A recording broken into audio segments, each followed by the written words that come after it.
किए जदि आपण रास्तार खाल पड़ुची ताहले चिंता करंतु नहीं, कारण ताहा सही व्यक्ति जे आपण को डेइबा शिखई दे थाए। नमस्कार प्रिय दर्शक बंधु, मु अमीय रंजन दास स्वागत जनाऊँ आपण निज चैनल सरल ज्योतिष शिक्षा को। प्रिय दर्शक बंधु, कर्कट राशि मई मासरे किसी खास ग्रह संयोग घटुची, ग्रह परिवर्तन घटुची। यही समय कर्कट राशि जातक व्यक्ति मान किसी खास समय हे तो मुझे प्रत्येक खास वीडियो ही आनी थाए। चलतु से विषय जानिबा एवं किपरि मे मास को आहरी माने भल बनैबा ताहा मध्य मु कहिबी। एवं बंधुगण, भाग्यर गोटे नवा मोड स्टार्ट होची मे मासरु, कारण भाग्यर कारक ग्रह जे कि हेले बृहस्पति से निजर राशि परिवर्तन करूचंती मे 15 तारिख एवं ता सह छलना धोकार ग्रह राहु केतु मध्य राशि परिवर्तन करूचंती मे 18 रे। चलतु वीडियो को आरंभ करबा। तापर वीडियो वीडियो लाइक करंतु, हृदयर भाव सहित कमेंट बॉक्स रे राधे राधे लिखि दियंतु एवं चैनल को सब्सक्राइब करिकी बेल आइकन को ऑन कर दियंतु। गोटे कथा कहबी, जो माने सत्य सुनबा को पसंद करंती ना कि माने स्वप्नर दुनिया रहबा को पसंद करंती, माने राति राति रे केमती करोड़पति बनिबे रखपति बनिबे ताहा जदि सुनबा को चाहउचंती आज्ञा चैनल रु दूरे रहंतु। यदि आपण सत्य सुनबा को चाहउचंती चैनल को सब्सक्राइब करि पारंती। चलंतु वीडियो को आरंभ करबा। कर्कट राशि राशि चक्र चतुर्थ राशि है कर्कट राशि एवं कर्कट राशि राशि स्वामी हेले चंद्र, जे कि बहुत स्पीड बहुत शीघ्र राशि परिवर्तन करथांती। गोटे मासरे पाखापाखि गोटे मासरे टोटाल 12टी राशि से भ्रमण कर देई थांती। एवं आमे वर्तमान स्वास्थ्य ठार आरंभ करबा कर्कट राशि जन्म जातक व्यक्ति मानक पई, कारण स्वास्थ्य ही संपद। एवं वर्तमान जन्म स्थान रे नीच ग्रह मंगल अवस्थान करछंती एवं देवगुरु बृहस्पति मध्य मे 15 तारिख पर राशि परिवर्तन करुचंती द्वादश भाव को। गोटे कथा कहबी, आपणको मेडिकल खर्च वृद्धि पाइबार योग देखा जायछि। आपणको किंबा आपणको परिवार वर्गको स्वास्थ्य उपरे मेडिकल खर्च वृद्धि पाइबार योग देखा जायछि। मुख्यतः वर्तमान आपणकर मध्य हेल्थ इश्यू कि ना कि रहइबो। हेल्थ माने केवल स्वास्थ्य माने शारीरिक स्वास्थ्य नहीं, मानसिक स्वास्थ्य मध्य होते। हेल्थ इश्यू कि ना कि देखा जायछि। ता सह वर्तमान देखा शिक्षार्थी विद्यार्थी मान शिक्षा विद्या क्षेत्र देखा जाए। चार्ट देखी पार्थ पंचम भाव शिक्षा क्षेत्र देखा जाए। शिक्षा क्षेत्र मालिक हेले आपण मंगल ग्रह, जी कि जन्मस्थान ही उच्च माने नीच होइके अछंती। तो गोटे कथा कहबी, मे मास बहुत सावधान रहबाक पड़िबो शिक्षार्थी विद्यार्थी मानक पई। परिश्रम अधिक करिवे किंतु फल कम मिलिबो, अधिक परिश्रम करेंगे किंतु फल कम मिल। गोटे कथा कहबी, कौन सी जिद्दी रे कौन सी हट रे कौन सी जिद रे आग को बढ़ंतु नहीं, कौन सी डिसीजन नियंतु नहीं।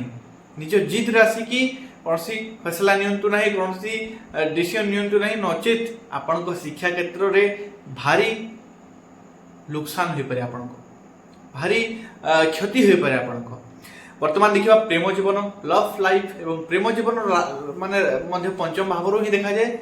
एवं से पंचम भावर मालिक स्वामी हेले मंगल, जे कि जन्मस्थान रे उच्च होई कहउछंती, सॉरी नीच होई कहउछंती।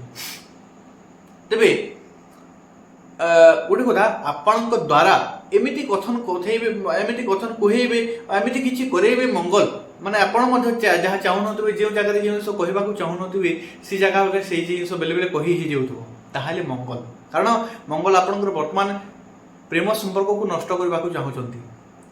ग्रह कथा कहती, ध्यान रखु, ग्रह कथा कहती। आपड़ जब ठीक बुझिकी आप सतर्क रहिले ताहले बंची पारे, नचेत से खाल ही पड़े। तो मंगल ग्रह वर्तमान आपण प्रेम संपर्क को नष्ट करने को चेष्टा करेंगे, कारण से वर्तमान नीच प्रेम संपर्क मालिक होइकी नीच अवस्थान करछंती। तेणु आपण द्वारा कि आपण प्रेमी द्वारा यार वैवाहिक जीवन प्रेम जीवन में समस्या उत्पन्न करने को चेष्टा करेंगे, तो भांगी दे पारती, नष्ट कर दे पारती। तेणु गोटे सुझाव निश्चित रूप देवी, उपाय तो वीडियो शेष कहबी, किंतु गोटे सुझाव कहबी, जदि से रागुचंती आपण शांत हो जातु, जदि आपण रागुचंती से शांत हो जातु। प्रेम जीवन को बंचार यही जिनसु आउ बेटर किसी उपाय, यार बड़ किसी बेटर उपाय ना, ध्यान रखु। एवं किंतु दुई जन भर फिलिंग्स बहुत बढ़िया रही तो आप बाह्य चक्रांतर फसिकी नियर से झगड़ार फसी पारती, नचेत आपण दुई जन बर्तमान दुई जन को बहुत बढ़िया बुझी सारी। कारण शुक्र बर्तमान नवम उच्च अच्छा ହୁଏତ ସମୟ ଏମିତି କିଛି ଆପଣଙ୍କ ବିପରୀତରେ ଗଢ଼ି ଦେଇପାରିଛି କି ଆପଣଙ୍କ ପ୍ରେମ ସମ୍ପର୍କକୁ ନଷ୍ଟ କରିଦେଇପାରେ, କିନ୍ତୁ ଆପଣ ଦୁଇ ଜଣଙ୍କୁ ବଢ଼ିଆ ବୁଝିପାରିଛନ୍ତି। ଭିଡ଼ିଓର ଶେଷରେ ଉପାୟ କହିବି, ଉପାୟ କରନ୍ତୁ, ଠିକ୍ ରହିବ। ବର୍ତ୍ତମାନ ଦେଖିବା ବୈବାହିକ ଜୀବନ। ବୈବାହିକ ଜୀବନର ମାଲିକ ହେଲେ ଆପଣଙ୍କ ପାଇଁ ଶନି, ଯିଏକି ବର୍ତ୍ତମାନ ନବମ ଭାବରେ ରାହୁଙ୍କ ସହିତ ଅବସ୍ଥାନ କରୁଛନ୍ତି ଏବଂ ବୈବାହିକ ଜୀବନକୁ ନିଚ ମଙ୍ଗଳଙ୍କର ଦୃଷ୍ଟି ପଡ଼ୁଛି। ଗୋଟେ କଥା କହିବି, ମେ 18 ପର୍ଯ୍ୟନ୍ତ ପିଶାଚ ନାମକ ବା ଶ୍ରାପିତ ନାମକ ଦୋଷ ନିର୍ମାଣ ଘଟୁଛି। ତେଣୁକରି ନିଜର ବୈବାହିକ ଜୀବନକୁ ମଧ୍ୟ ସତର୍କ ସହିତ ବଞ୍ଚାଇବାକୁ ଚେଷ୍ଟା କରନ୍ତୁ, କାରଣ ବୈବାହିକ ଜୀବନ ମଧ୍ୟ କଳହ ଉତ୍ପନ୍ନ କରିବାର ଯୋଗ ବନୁଛି, ବିଚ୍ଛେଦର ଯୋଗ ବନୁଛି, ଡିଷ୍ଟାନ୍ସ କ୍ରିଏଟ୍ ହେବାର ଯୋଗ ବନୁଛି। ତେଣୁକରି ଏହି ସମୟ ସତର୍କର ସମୟ। କର୍କଟ ରାଶି ପାଇଁ ବହୁତ ଖରାପ ଅଛି ଏହି ସମୟରେ। ମୁଁ ଆପଣଙ୍କୁ ଭୟଭୀତ କରିବା ପାଇଁ ଚାହୁଁନାହିଁ, ଧ୍ୟାନ ରଖନ୍ତୁ, ମୁଁ ଆପଣଙ୍କୁ ଭୟଭୀତ କରିବା ପାଇଁ ଚାହୁଁନାହିଁ କି ମୁଁ ଯଦି ନ କହିଲି ଏଇ ଜିନିଷ ଘଟିବ, ଏଇ ଜିନିଷ ନୁହେଁ। ମୁଁ କହିବାର ଆପଣ ସତର୍କ ରହିବେ, ଉପାୟ କରିବେ, ଆଉ ଟିକେ ବେଟର ରହିବେ। ମୁଁ ଆପଣଙ୍କୁ କୌଣସି ଡରିବା ପାଇଁ କହୁନାହିଁ। ମୁଁ ଯଦି ନ କହିଲି ମଧ୍ୟ ଏଇ ଜିନିଷ ଘଟିବ, ନିଶ୍ଚୟ ଘଟିବ। ମୁଁ କହିବାର ଅର୍ଥ କ'ଣ, ଆପଣ ସତର୍କ ରହିବେ ଏବଂ ତାଠୁ ରକ୍ଷା ପାଇପାରିବେ। ବନ୍ଧୁଗଣ, ବର୍ତ୍ତମାନ ଦେଖିବା ଭାଗ୍ୟର ଅଧିପତି ହେଲେ ବୃହସ୍ପତି, ଯିଏକି ଦ୍ୱାଦଶ ଭାବକୁ ଗତି କରୁଛନ୍ତି।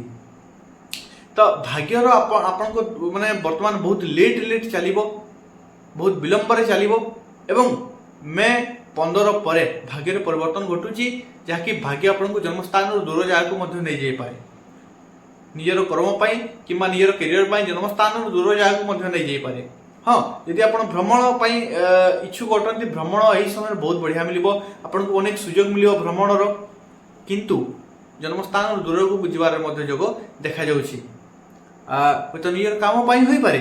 ଗୋଟିଏ କଥା କହିବି ବନ୍ଧୁଗଣ, ବହୁତ ବଢ଼ିଆ ଯୋଗଟିଏ ବନୁଛି। କେଉଁ ଯୋଗ? କର୍କଟ ରାଶି ପାଇଁ ଗୋଟିଏ ବହୁତ ବଢ଼ିଆ ଯୋଗ ବନୁଛି। ଦଶମ ଭାବରେ ରବି ଉଚ୍ଚ ହୋଇକି ଅଛନ୍ତି। ଦଶମ ଭାବରେ ରବି ଉଚ୍ଚ ହୋଇକି ଅଛନ୍ତି। ଦଶମକୁ ରବି ବୃହସ୍ପତି ଅବସ୍ଥାନ କରୁଛନ୍ତି ଏବଂ ଶନି ଅଛନ୍ତି ନବମରେ ଭାଗ୍ୟ କ୍ଷେତ୍ରରେ। ଗୋଟେ କଥା କହିବି, ଚାକିରି କ୍ଷେତ୍ର ବହୁତ ବଢ଼ିଆ ଦେଖାଯାଉଛି। ବର୍ତ୍ତମାନ କିଛି କମ୍ ପ୍ରତିଶତ ଅଛି, କିନ୍ତୁ ଚାକିରି କ୍ଷେତ୍ରରେ ସୁଯୋଗ ଆପଣଙ୍କୁ ମୌକା ମିଳିବ ନିଶ୍ଚୟ। ଯଦି ଯେଉଁ କର୍କଟ ରାଶି ବ୍ୟକ୍ତି ଆପଣ ଏକା ନୁହନ୍ତି, ଧ୍ୟାନ ରଖନ୍ତୁ, କୋଟି କୋଟି ଲୋକ ଅଛନ୍ତି, କିନ୍ତୁ ଯେଉଁମାନେ ଉଚିତ ପରିଶ୍ରମ କରୁଛନ୍ତି, ଉଚିତ ପରିଶ୍ରମ ମେହନତ କରୁଛନ୍ତି, ସେମାନଙ୍କ ପାଇଁ ସୁଯୋଗ। ବର୍ତ୍ତମାନ ରବି ଦଶମରେ ଉଚ୍ଚ ହୋଇକି ଅଛନ୍ତି ଏବଂ ଅନ୍ୟ ଗ୍ରହ ସ୍ଥିତିରୁ ଜଣାପଡ଼ୁଛି ହୁଏତ ବାଧାବିଘ୍ନ ଆସିବ, କିନ୍ତୁ ସେହି ବାଧାବିଘ୍ନ ମଧ୍ୟରେ ଆପଣଙ୍କୁ ସୁଯୋଗ ମିଳିବ। ଯଦି ଆପଣ ଠିକ୍ ସମୟରେ ଠିକ୍ ଚିହ୍ନିକି ଆଗକୁ ବଢ଼ିପାରିଲେ ଚାକିରି ମିଳିବାର ଯୋଗ ଦେଖାଯାଉଛି। ଉପାୟ ଭିଡ଼ିଓର ଶେଷରେ କହିବି। ବର୍ତ୍ତମାନ ଦେଖିବା କ୍ୟାରିୟର ମାଲିକ ହେଲେ ଆପଣଙ୍କ ପାଇଁ ମଙ୍ଗଳ, ଯିଏକି କର୍ମ ଭାବରେ ଜନ୍ମସ୍ଥାନରେ ନିଚ ହୋଇକି ଅଛନ୍ତି ମଙ୍ଗଳ, କିନ୍ତୁ କ୍ୟାରିୟର ଭାବରେ ରବି ଉଚ୍ଚ ହୋଇକି ଅଛନ୍ତି। ତେଣୁକରି କ୍ୟାରିୟରକୁ ବାଧାବିଘ୍ନ ତ ଅନେକ ଆସିବ, କିନ୍ତୁ ଆପଣ ଯଦି ହାର ମାନନ୍ତିନି ବା ପଛଘୁଞ୍ଚା ଦିଅନ୍ତୁ ନାହିଁ, ଯଦି ନ ଦିଅନ୍ତି ଏବଂ ଆଗକୁ ବଢ଼ି ଚାଲୁଛନ୍ତି, ତେବେ ନିଶ୍ଚୟ ଶେଷରେ ଆପଣଙ୍କର ଜିତ ରହିବ, ଆପଣଙ୍କ ସଫଳତା ରହିବ। ବର୍ତ୍ତମାନ ଦେଖିବା ବିଜନେସର ମାଲିକ ହେଲେ ଆପଣଙ୍କ ପାଇଁ ଶନି, ଯିଏକି ସପ୍ତମ ଭାବର ଅଧିପତି ହେଇକି ନବମ ଭାବରେ ଅବସ୍ଥାନ କରୁଛନ୍ତି ବୁଧଙ୍କ ସହିତ, ବ୍ୟାପାର କାରକ ଗ୍ରହ ବୁଧଙ୍କ ସହିତ ନିଚ ଭଙ୍ଗ, ଶୁକ୍ର ଉଚ୍ଚ ରାହୁଙ୍କ ସହିତ। ବିଜନେସରେ କିଛି ଏପରି ପରିବର୍ତ୍ତନ ଘଟିବ ବର୍ତ୍ତମାନ, ଯାହାକି ଆପଣଙ୍କ ଗ୍ରାହକଙ୍କ ଦୃଷ୍ଟି ଆପଣଙ୍କ ପ୍ରତି ଆକର୍ଷିତ ହେବ।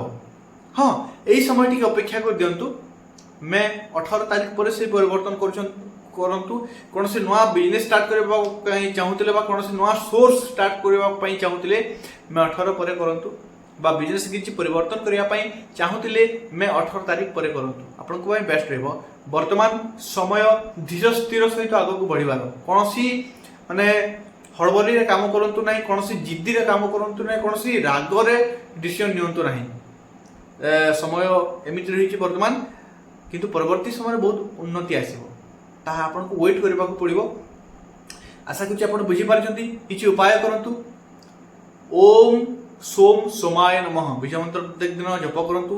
ପ୍ରତ୍ୟେକ ସୋମବାର ଦିନ ଶିବ ମନ୍ଦିରକୁ ଯାଇକି ଶିବ ଭଗବାନଙ୍କୁ ଅଭିଷେକ କରନ୍ତୁ ଏବଂ ଶନିବାର ଦିନ ଏବଂ ମଙ୍ଗଳବାର ଦିନ ହନୁମାନ ମନ୍ଦିର ଅଛି ପାଖରେ ବା ଶନି ମନ୍ଦିର ଯଦି ପାଖରେ ଅଛି, ଯାଇକି କେବଳ ବିନା ଖର୍ଚ୍ଚର ଉପାୟ ବତାଉଛି, ବିନା ଖର୍ଚ୍ଚର ଯାଇକି ସନ୍ଧ୍ୟାର ଆରତୀ ଦର୍ଶନ କରନ୍ତୁ। ଆପଣ ତେଲର ଦୀପ ଜାଳି ପାରୁଛନ୍ତି, ବହୁତ ବଢ଼ିଆ କଥା, କିନ୍ତୁ ମୁଖ୍ୟ ରୂପରେ ସନ୍ଧ୍ୟାର ଆରତୀ ଦର୍ଶନ କରିକି ଆସନ୍ତୁ। ହନୁମାନ ଚାଳିଶାର ପ୍ରତ୍ୟେକ ଦିନ ପଠନ କରନ୍ତୁ, ଆପଣଙ୍କ ପାଇଁ ବେଷ୍ଟ ରହିବ। ଆଶା କରୁଛି ଆପଣ ବୁଝିପାରିଛନ୍ତି। ଯଦି ବୁଝିପାରିଛନ୍ତି, ଚ୍ୟାନେଲକୁ ସବସ୍କ୍ରାଇବ କରନ୍ତୁ, ଭିଡ଼ିଓକୁ ଲାଇକ୍ କରନ୍ତୁ ଏବଂ ବେଲ୍ ଆଇକନଟିକୁ ଅନ୍ କରିଦେଇକି କମେଣ୍ଟ ବକ୍ସରେ ହୃଦୟ ସହିତ ଭାବର ସହିତ ରାଧେ ରାଧେ ଲେଖି ଦିଅନ୍ତୁ। पुनश्च देखा नेक्स्ट वीडियो से पर्यटन विदाय दिंतु। धन्यवाद। राधे राधे।